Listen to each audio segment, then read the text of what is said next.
You're listening to Graveyard Show Classic. Good evening, friends of the undead. I am the Deacon of Darkness, the posthumous pimp. Freak Show!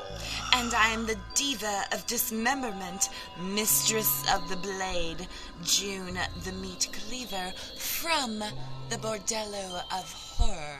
You're getting your freak on with the Caretaker on the Graveyard Show. Step into the graveyard with the Caretaker at graveyardshow.com. That is graveyardshow.com. Podcast number 53, January 21st, 2010. Hi, this is Black Betty, the original Miss Horrorfest, and it's time to talk about the 8 films to die for on the Graveyard Show.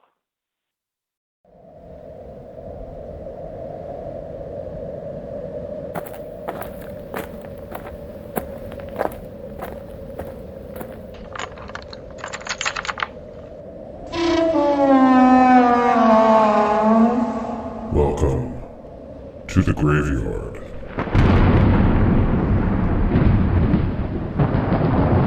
Enter the Graveyard every Thursday night, midnight Eastern, 9 p.m. Pacific. And now, coming to you from Los Angeles, please welcome your host, the Caretaker. And welcome to another edition of the Graveyard Show podcast. I am your Caretaker, and the Graveyard is open. Well, as you heard from Black Betty herself, the original Miss Horrorfest, yes, it is time to talk After Dark Horrorfest IV, the 8 films to die for, which is coming to theaters on January 29th, running through the 5th of February. And we here at the Graveyard Show will be devoting our next 3 podcasts to the After Dark Horrorfest. And we begin with the original Miss Horrorfest herself, Black Betty. She will be here to talk about the 8 films to die for, what you can expect to see. We'll also talk about Black Betty herself, what it was like auditioning to become Miss Horrorfest, what she had to do, and we'll get into that in just a little bit. And it all begins right after this. Good evening, friends of the undead. This is the Deacon of Darkness, the posthumous pimp. Freak Show! And I am the Diva of Dismemberment, Mistress of the Blade, June the Meat Cleaver. Myself, along with the Harlots of Horror, host the online video podcast, Bordello of Horror. Check out all the twisted fun with featured films, news, interviews, reviews, and more.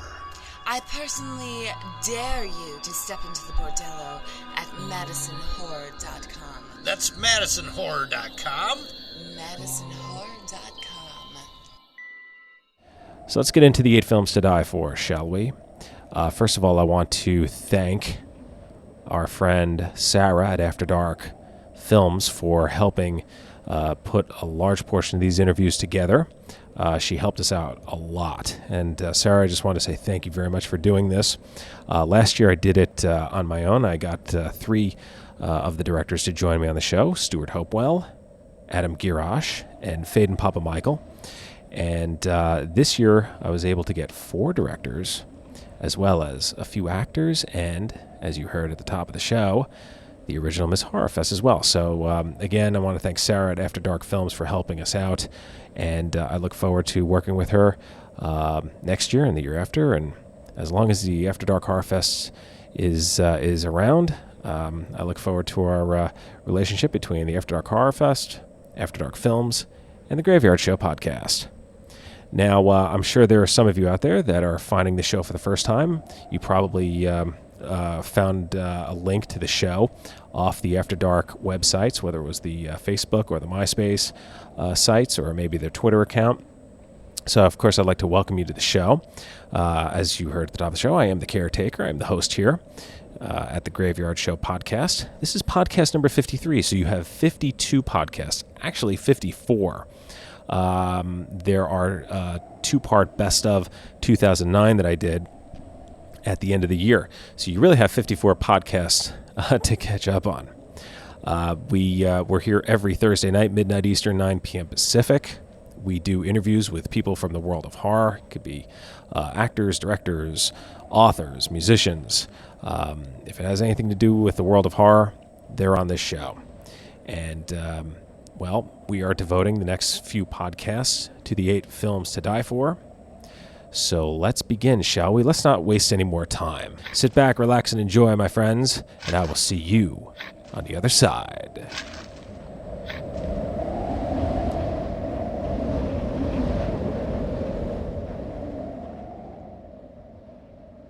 Well, it's that time of year again. The After Dark Horrorfest 8 Films to Die For 4 has arrived.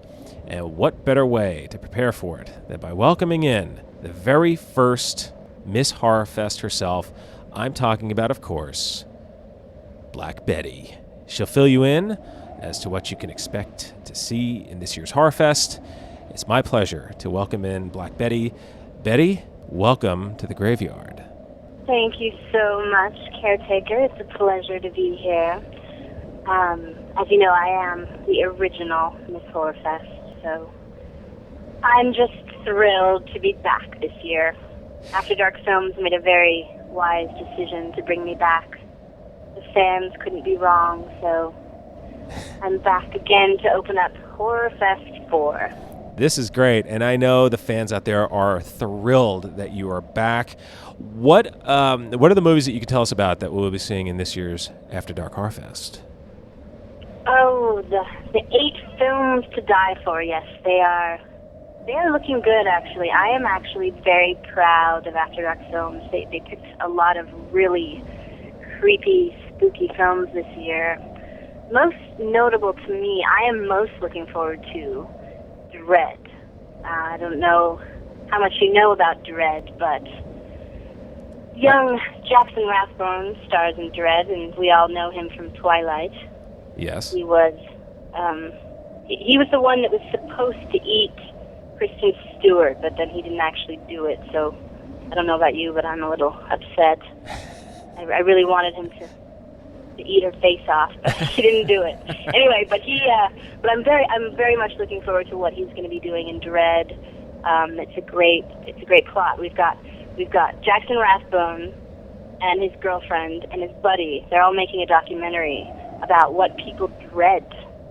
And then, of course, things go horribly wrong, and the people making the documentary, the tables get turned, and yeah, it gets ugly. So I'm excited about Dread. I'm really excited about Dread. I can tell. What else is on the list for this year? What else is on the list? Yes, well, we've got 8 of them, so the list can go on. I'll just give you a little brief synopsis about the ones that I know about. Sure. I'm excited about Hidden as well. It's a common plot that we know. The boy goes back to his childhood home, right?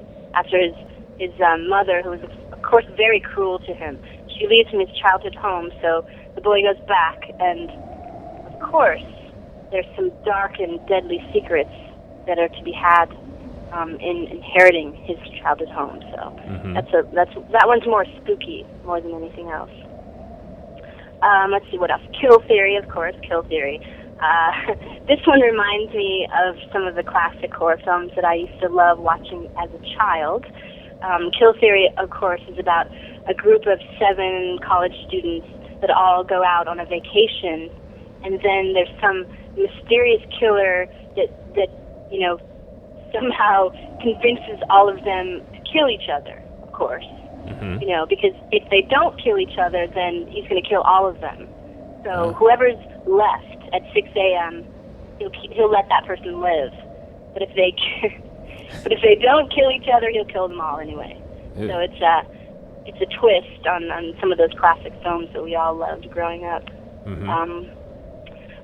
Along that idea is Lake Mungo, which reminds me of Halloween a little bit. Lake Mungo is about a girl who drowns, and then mysterious things start happening to her family after her death. And so they have to figure it out. They bring in a psychic and a parapsychologist to figure out why these things are happening, and they discover that their daughter, who drowned in this lake, had all these mysterious secrets and this dark, deadly past.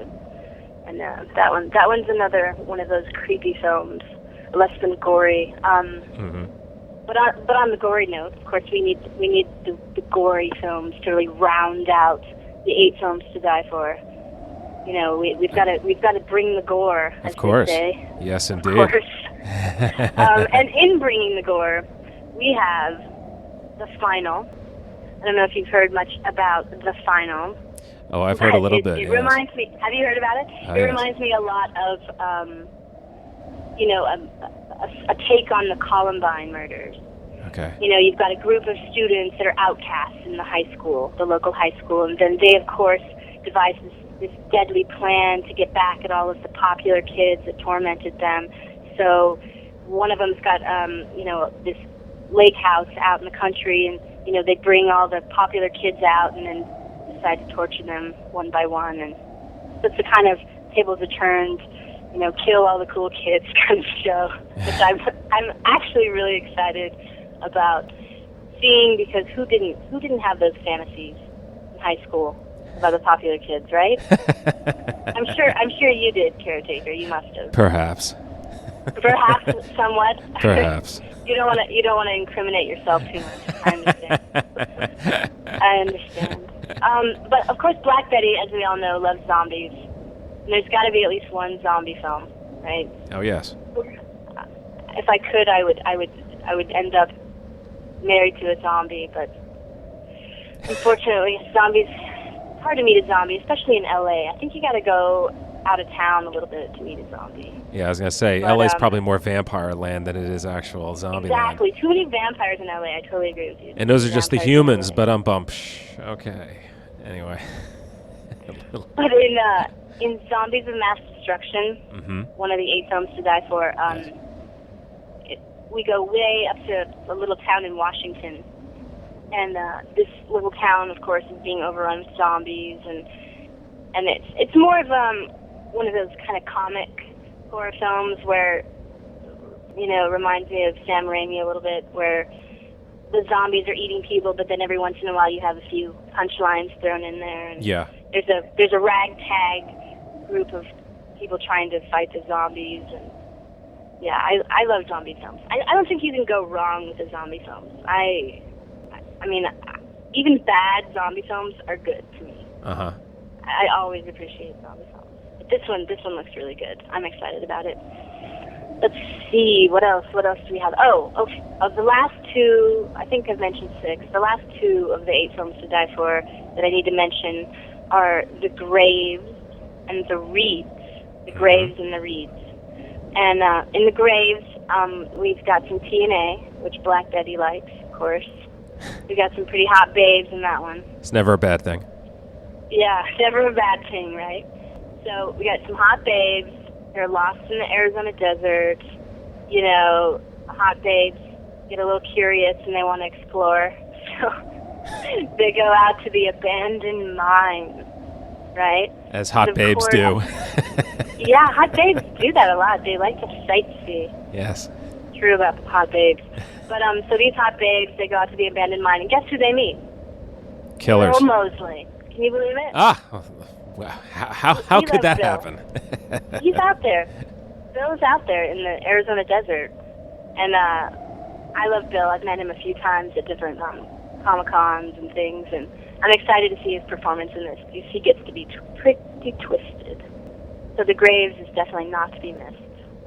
No. Not to be missed. Nor is my interview with Brian Pulido, the director and the writer of the film, which is coming up right after Really? R. The Graves? That's fantastic. So everybody out there will get to learn what The Graves was like shooting and working with Bill and Tony Todd and all that. So, excellent. And that brings us into the final film, The Reeds. The Reeds, yes, The Reeds. The Reeds is a little different. I like this one. It's got an interesting plot. It all takes place aboard a boat, which is different. Okay, yeah. You know, they've got, I think it's a group of friends, you know, we know that. We know the whole group of 20-something friends plot. But this one, they're all on a little cruiser. They're cruising around this marina, and of course, things go terribly wrong. And the boat runs aground in the reeds, in the spooky, spooky reeds. Hate when that right? happens. And so then of course, you know, one by one the friends are dying, and there's a hooded man, and who knows what he's up to, and this creepy, reedy waterway on a boat. So they're all trapped. It's sounds pretty cool. I like it's a new sort of plot. People dying on a boat. You don't see that every day. No, you really don't. It's certainly really one of the plots that's underused. So, folks, that's your list of the 8 films to die for. Betty, let's move on. Let's talk about you. You are the original Miss Horrorfest. How long was the audition process for you to get the crown? Oh, it was. I had to work. I really did have to work to get that crown. Yeah. There were the auditions that they had nationwide. I think it was L.A. and New York. I think there were a couple of other places. There might have been Austin or Chicago. I'm not sure, but they had the nationwide auditions. Mm-hmm. And then from the auditions, they chose a group of girls, and then we all met in L.A., and they put us up in a hotel and sort of ran us through these challenges, which were very bizarre and fun and spooky. Yeah. It was kind of crazy. These girls from all over. I was the one from L.A., and some of these girls were pretty creepy themselves.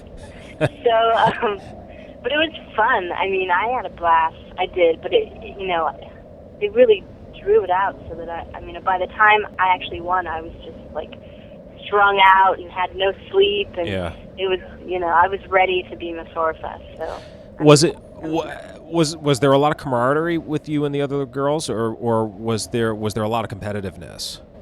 It was pretty competitive. I think everybody was out to win, and I was surprised. I was surprised how competitive it was. I did befriend Ms. Dark Spider. By the end, she and I sort of formed an allegiance. She's a pretty classy broad out of New York City, and she was known far and wide for her tiny outfits.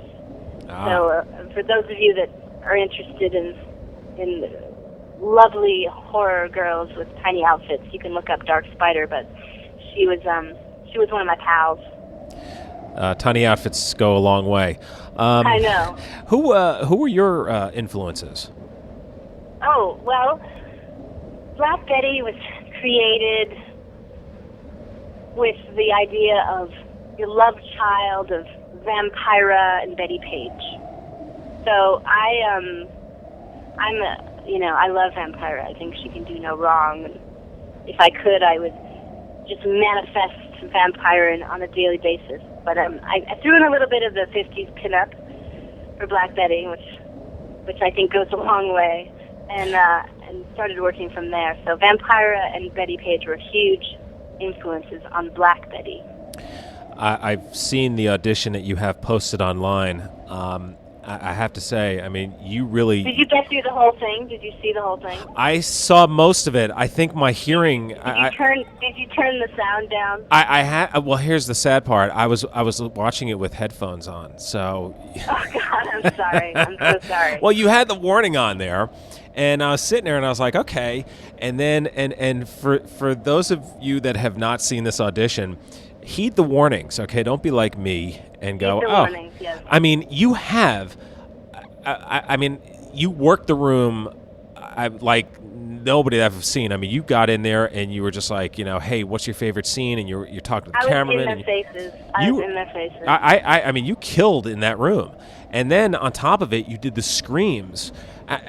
Was that? And folks, this is not just a scream. We're talking. I mean, this is one of the greatest screams ever. Was that something that you worked on, or was that something that you just found that you had? It's not really something that you can work on without your neighbors calling the cops. Yeah. So no, I never really worked on it, but I knew in the back of my mind that I could scream just from being like being a kid and like reenacting horror film moments. And I just remembered that I recognized in myself that I could do what I saw on horror films. Yeah. Like, I thought I could do that. Like, they're screaming. Jamie Lee Curtis has a great scream. Uh-huh. So when I heard Jamie Lee Curtis scream, I wanted to emulate that, and I found that I could. But it's not something that you can bring out, it's not a party trick. Yeah. You can't bring it out that often. People do get freaked out people get annoyed because it's so loud. But it is. It's a trick. It's Yeah. a fun little trick. Wow. I mean, it is unbelievable. And we'll give out the website after this where people can go to watch it and heed And you the might want to warnings. turn the sound down slightly. Yes, because it trusts us. So, as Miss Horrorfest, what exactly are your duties? Well, as Miss Horrorfest, as the original Miss Horrorfest, I had the distinct pleasure of representing all of the After Dark films at every single horror convention across the nation. Wow. So that year, that was 2007. 2007, I traveled all over the country to every Comic-Con, horror convention, Fangoria, you name it. And I had my own booth, and I got to, greet the fans, really go down to, like, where it begins, like, Yeah. to meet the horror fans, like the true horror fans that are watching these movies. And it was a blast. I had so much fun, just bonding with other people who had booths and bonding with the fans, and I got to sign autographs, and it was a blast. It was a blast. I have to tell you, a notable moment for me was when I was at the Jersey Comic-Con, and Leatherface came up to me at my booth, picked me up, just grabbed me, picked me up, and said, "I want you to be my girlfriend." And I said, "Oh, you do?" I'm in Leatherface's arms. He's holding me, like crushing me, really. And he's telling me he wants me to be his new girlfriend. Okay. And I was really stunned and speechless, as you can imagine. Yeah, that's a hard one to refuse. I think so. I think you're right. I think you're right. Now, will fans see you at any of the screenings this year, or will you be doing anything for After Dark for this year? Where can your fans find you? We're planning a big opening night party, which I will definitely be attending. It's a location yet to be announced, so Okay. I'm just waiting. I'm sure After Dark Films will announce where that is and how to get tickets or whatever. That will be. The first night of this Horror Fest, I believe that's January 28th. Yes. And somewhere in LA, I'm sure if you look at horrorfestonline.com, they'll have more details. And also we're bringing together a lot of the directors and some of the stars at the Beverly Center, I believe, on the 29th.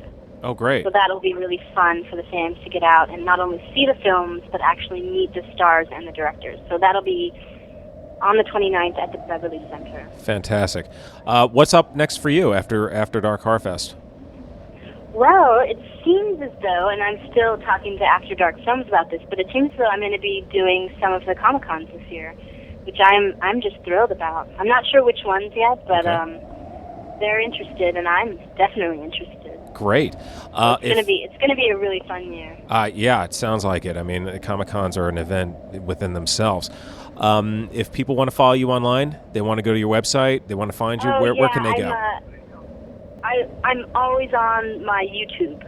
So my YouTube channel is youtube.com/Ms. Black Betty. That's MS Black Betty. So it's Ms. Black Betty. And, I'm constantly responding to the fans. And there's a link to my MySpace, and you can friend me there. And I don't have a Facebook page. Black Betty's not on Facebook. But, sorry. Neither are we. But you can. That's good. It's too much work. It's so much work. It really is. Work. And it's just me, so I can't, it's just more time that I have to spend. And I'm trying to do less for the show, believe it or not, so. I'm with you. I'm totally with you. So, folks, you heard from the original Miss Horrorfest. She is Black Betty. She will be at the Beverly Center on January 29th. And if you want to follow her online, she has her own channel on YouTube. Betty, thank you so much for joining me here in the graveyard. It was great having you on the show, and look forward to having you back again down the road. Oh, I am thrilled and very excited. So I'll see everybody out there at all of the horror conventions. And as I put these interviews to rest, I would once again like to thank Miss Horrorfest herself, Black Betty, for joining me on the show. And as I begin to close down the graveyard, just want to mention to you, if you have a Twitter account and you want to follow the show, it's real simple. It's twitter.com/graveyard show, or what's it? The @ Graveyard Show, GRAVEYARDSHOW. We have a few followers out there, but it's a great way to learn what's coming up on next week's show. And we don't really do very many tweets, I guess it is. I'm really not up to date on a lot of this technology, but we do give show updates, what you'll hear on the show. And, we do maybe 4 or 5 a week, if that. So don't worry, you're not going to get tweets from me telling you what I'm watching or what I'm doing every second of the day. As you heard when I interviewed Black Betty, I don't even want to have a Facebook page. So, which I don't. And I'm very proud of that right now. I know there are many of you out there that are wondering, well, why not? And I've been asked by some of my friends in the horror community, why don't you have a Facebook page? It's just one less thing for me to have to worry about, my friends. Trust me. If I had the manpower, I would have a lot more sites going on. But just not happening. Speaking of sites, you can visit us at our website, graveyardshow.com. That's graveyardshow.com. We have links to our friends' websites, our guests' websites, all kinds of stuff on there. And we'd love for you to come on in, take a look around. And, of course, you can find the show as well on iTunes, Podbean, and Podcast Alley, among other places. You can also, if you want, subscribe to the show on iTunes. Or if you want to leave a review on there as well, that's up to you. I leave that in your capable hands. Of course, we're also on Horror Malls, The Haunt, and All Things Scary, among other horror sites as well. So that does it for this week. Again, I'd like to thank Black Betty and Brian Polito for joining me on the show, as well as, of course, BC, and music from the Rosedales, as well as Jim Casella. Just a reminder, The Graves, one of the 8 films to die for, so go check it out. We will continue our 8 films to die for discussion next week with, you want to know who's going to be on the show? You're going to have to sign up to our Twitter site or go to our website. We usually do our updates on Tuesdays, but we have some good shows lined up for you next week and the week after regarding the 8 films to die for. So we will see you in 7 days, my friends. As always, I want to thank everybody out there for listening to the show. I know there are a lot of horror podcasts out there, as well as horror websites. So the fact that you've taken the time to listen to the show really does mean a lot to me, and I really do appreciate it. And as you exit the graveyard, my friends, as always, I would like to remind you to please lock the gate behind you. We wouldn't want anyone to get out. Until next time.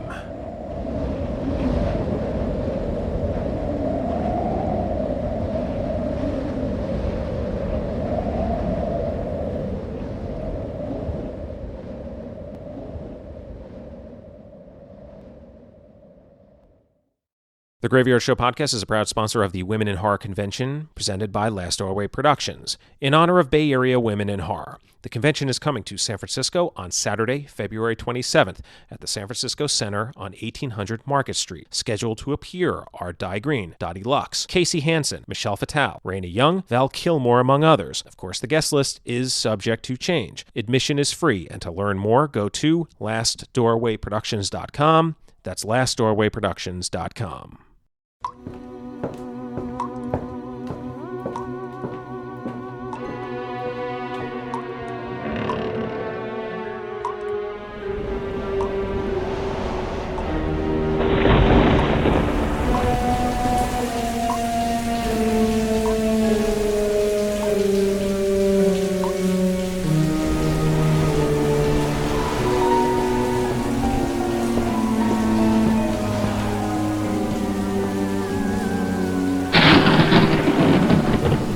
The Last Doorway Show features interviews, news, conventions, and independent horror films.